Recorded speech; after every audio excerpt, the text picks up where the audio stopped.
Dover Sports Talk worldwide with some news from the Formula One. So y'all check this out. All right, y'all. Lewis Hamilton wins in Monza in a great race. Make that part short. Let me talk about Kimi Raikkonen first, y'all, because I missed it, right? Kimi Raikkonen, he got his first pole in a long time, pole position, right? And the fastest lap in history, which, let's give it to the Iceman up in here, right? Because, man, been watching so long, you still think they're everybody's kids. Dude's 38, you know what I mean? So it's good to see him handle his business in that qualifying and to give Monza, Tifosi, something to celebrate about, because they've been going through a lot lately, losing their prayers a few weeks back. So, still in mourning, and in Monza, it's important to them, So that was good to see Kimi handle his pole position, and get that.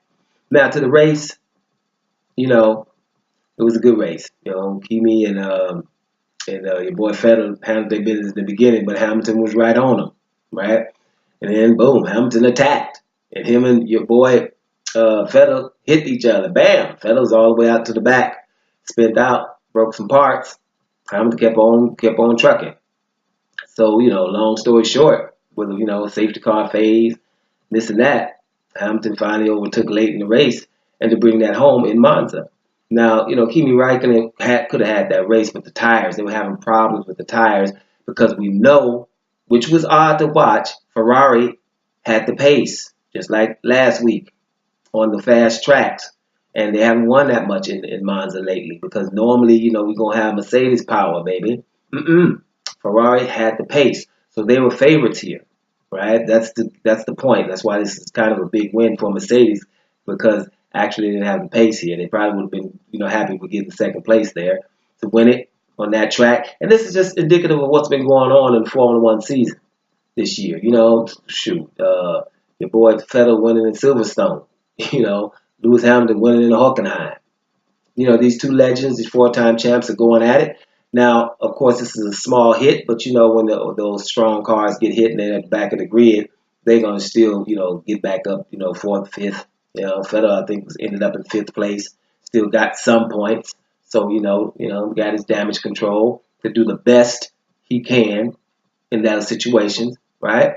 So, but he's going to have to be careful here because, when you're close and when you're in battling with your main rival, we've seen it through history, you're going to probably have to want to be the one to pull back right now, being 30 points back going forward. So I'm pretty sure Vettel is extremely intelligent. He will know that he's going to have to really be careful going forward because, they got about 8 races left or something like that. And 30 points is a lot more than, what would have said maybe 11 points or something like that if he were to win the race. So he's got to be careful going forward. This was still a big win for Lewis Hamilton and Mercedes, which is cool. But Kimi still getting second place is also awesome. See Kimi back, and he probably would have done better than that. Now Max Verstappen acting up again. Max Verstappen, he knocked Bottas off, so he had to be replaced. I think he's going to be fourth or fifth, fourth. And then they're going to put Bottas on third because of his, Max Verstappen he has something going all the time, don't he? Right? So, but at the end of the day, the legends were at it. The drive for 5 is still alive. So let's see what's happening going forward. It's just kind of fun to watch when you see 4-time champions and you got 2 of them racing right now. I tell you, just tune in and watch that. That's just like, Federer and Nadal in tennis, things like that. Things like that you got to watch, right? Because they're going to be talking about this year for a long time going forward. Doing Sports Talk worldwide. And I'm about here, y'all.